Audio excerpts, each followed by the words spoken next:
মাও ফেরিঘাটে হাজারো নকল ইলিশের মাঝে আসল ইলিশ খোঁজা। দাম এত বেশি বা কেন? কীভাবে চিনবেন আসল ইলিশ? দামাদামি কীভাবে করবেন? এসব দেখার জন্য পুরো ভিডিও দেখতে হবে।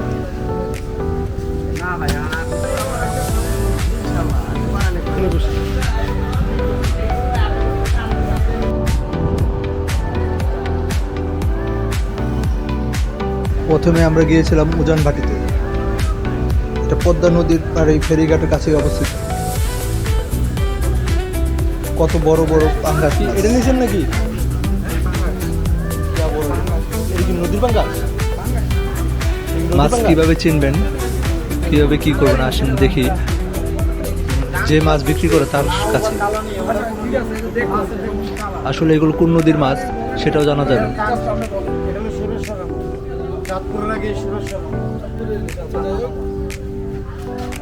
আপনার যদি এটার ভিতরে কাঁংস যদি কালো পড়তে হবে, মাছের কালারটা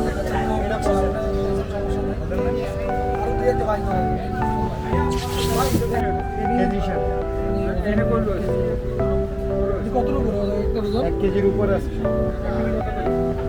800 টাকা।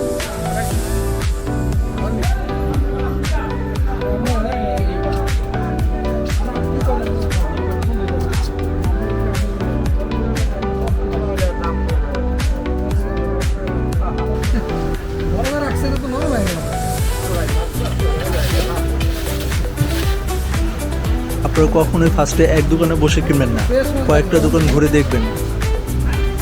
এই মাছগুলো দেখেন তুলনামূলক ভালো এবং একটু বড়, যদিও এগুলোর পেটে ডিম আছে। এগুলো এক একটা প্রায় 2400 থেকে 2800 টাকা কেজি। 1 কেজি থেকে 1200 গ্রাম পর্যন্ত হবে এগুলা। আমি বুঝতে পারি না কেন এত দাম বেশি এগুলা, যেখানে ঢাকা শহরে এত দাম না, পদ্মা নদীর কাছেই, অথচ 2800 টাকা থেকে 3200 টাকা 3500 টাকা পর্যন্ত কেজি বিক্রি করে একটু বড় হইলে। আমাদের কাছে প্রথমে দুটা মাছ 2800 টাকা চেয়েছে, এরপর 2400, 2200। আমরা 1500 থেকে দামাদামি শুরু করি, লাস্টে 1800 টাকায় ফাইনাল হয়। মাছগুলো দেখতে ভালোই ছিল।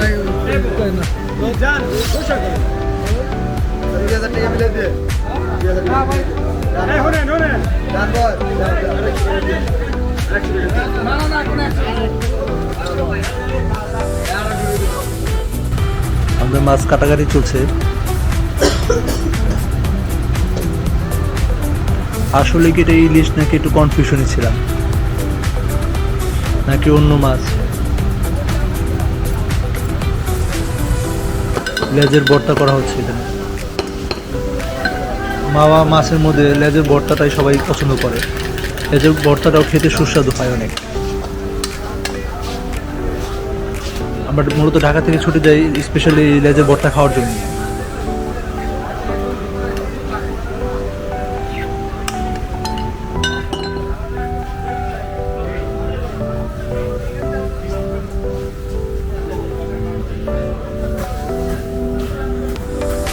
আমাদেরটাকে দিচ্ছে।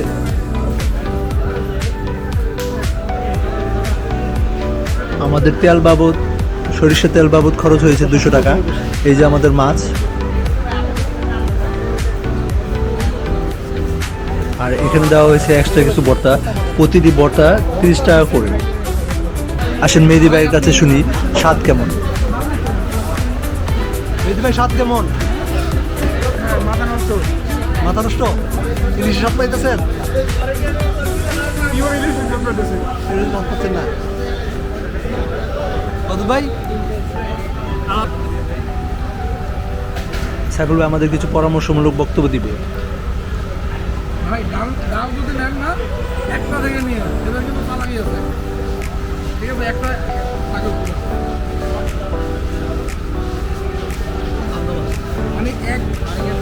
আমরা 8 জন গিয়েছিলাম। টোটাল খরচ হয়েছে 2850 টাকা। মাছ 1800 টাকা, ভাত 120 টাকা, ভর্তা 30 টাকা পার পিস, ডাল 120 টাকা।